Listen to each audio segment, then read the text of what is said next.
वह रामलीला के संदर्भ में कुछ प्रकाश डालना चाहते हैं। हमारी प्यारी बिटिया सलोनी बैरागी।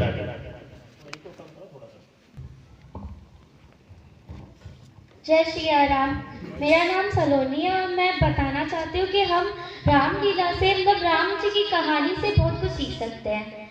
हम सीख सकते हैं कि कैसे स्टार्टिंग से लेकर अंत तक राम जी ने जो काम किए उनसे बहुत कुछ सीखने को मिलता है।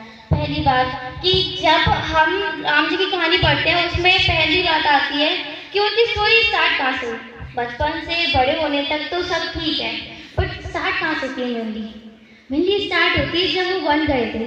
और वन क्यों गए थे? क्योंकि उनके पिता बहुत ज़्यादा खुश हो गए थे, उन्होंने इतनी खुशी में वचन दे दिया। तो यहाँ पहली चीज़ हमें सीखने को मिलती है, इतने भी खुश हो जाओ आप, लेकिन आपको बिना सोचे समझे वचन नहीं देना चाहिए।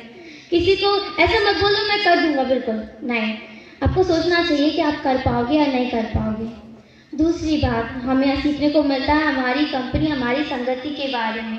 जैसे जो केकई थी वो मंत्रा की संगति में थी, मंत्रा ने कितनी कोशिश की, उसके बाद धीरे धीरे करके उनके मन में क्रूरता के भाव उत्पन्न किए, जिसके कारण उन्होंने वो 3 वचन मांगे और जिसके कारण राम जी को वन जाना पड़ा। तो बात यह है हमें अच्छी संगति में रहना चाहिए, हम ये सीख सकते हैं यहाँ से। तीसरी चीज राम जी से हम सीख सकते हैं विनम्रता का भाव। कैसे वो राम जी राजा बनने वाले थे, एक रात, सिर्फ एक रात थी, कुछ ही घंटे बचे थे, वो राजा बन जाते। कितने खुश थे वो कि मैं राजा बनने वाला हूँ अब, कितने ज़्यादा खुश थे। फिर खबर आती है कि नहीं, कोई राजा वाजा नहीं बनना, आपको वन जाना है, वन में आपको जाना है, गाय चरानी है और ये सब करना है। लेकिन उनका भाव देखिए, वो क्या बोलते हैं अपनी माँ से कि माँ, पिताजी ने भरत को तो राज का राजा बनाया और मुझे पूरे जंगल का राजा बना दिया। तो हमें यहाँ सीखने को मिलता है क्रूरता, करुणा का भाव कि हम कैसे कितने करुण हो सकते हैं, हम कितना ज़्यादा सकारात्मक सोच सकते हैं। हर एक परिस्थिति में हम बहुत कुछ सोच सकते हैं सकारात्मक, जो हमें हिम्मत दे सकता है, प्रेरणा कर सकते हैं। हमें सिर्फ उस सकारात्मक एक चीज़ को लेके चलना है, हम अपने जीवन में आगे बढ़ते जाएंगे।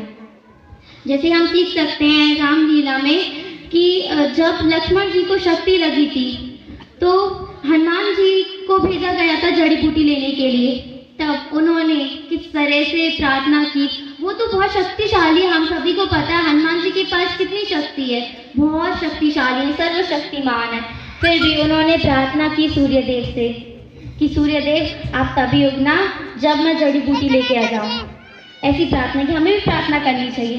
फिर दिखाई उन्होंने अपनी ताकत, उन्होंने बोला फिर कि मैं जड़ी बूटी लेकर आऊँगा तभी उगना, अगर आप पहले उग गए ना तो फिर देख लेना, मैं भी बचपन में जो काम किया था आपको मुंह में रख लिया था, मैं अभी भी उतना ही बलवान हूँ और अभी मैं आपको मुंह में रखने की ताकत रखता हूँ। उन्होंने ऐसा बोला था। तो हम सीख सकते हैं कि पहले अपना काम बनाना हो तो प्यार से बात करो, और कोई ना माने ना तो अपनी ताकत दिखाओ। हम ये सब सीख सकते हैं हमारे राम जी से, हमारी राम जी की कहानियों से, हमारे धर्म ग्रंथों से। जैसे हमारे जो बहुत बड़े साइंटिस्ट रहे हैं APJ अब्दुल कलाम, उनके बारे में बताऊं तो उन्हें अग्नि मिसाइल की प्रेरणा हमारी गीता से मिली थी। तो हमारी गीता, हमारे धर्म ग्रंथों में इतना कुछ है सीखने के लिए, बस ज़रूरत है उन्हें पढ़ने की, उन्हें समझने की। इतना कुछ सीखने को मिलेगा, हम सोच नहीं सकते। मैं यहीं पे अपना बात का अंत करना चाहूँगी। धन्यवाद, आप सभी ने मुझे अपना समय दिया। प्यारी बिटिया रानी को और बहुत ही सुंदर शब्दों के माध्यम से सटीक ज्ञान बिटिया रानी ने सबके समक्ष रखा है।